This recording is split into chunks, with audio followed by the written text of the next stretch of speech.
Монголчуудын адуу маллах өв соёлыг олон улсад сурталчлах зорилготой талын түмэн адуу арга хэмжээ энэ сарын 18-наас 19-нд Төв аймгийн Алтан булаг суманд болов.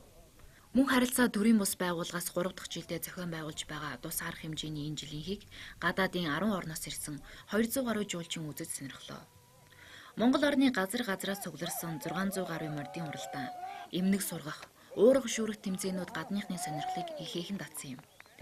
Хинтээ аймгийн Батнуурам сумын нутагт болсон өнгөрөх жилийн тэмцээний үеэр Монголын гэрэл зурагчин Бат Заяагийн авсан шарга азарганы зураг тус оны дэлхийн шилдэг зургаар шалгарсан билээ.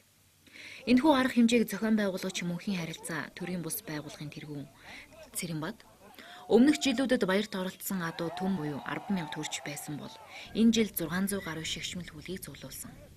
Өвлийн хахир хатуу цагийг дөнгөж давсан морьд тарга твэрэг муу байгаа тул малчид адууга хайрлаад оруулах нь бага байна. Тиймээс ирэх жилүүдэд бид энэ арга хэмжээгээ налгар дулаан намрын сард зохион байгуулахаар ярилцаж байна гэлээ.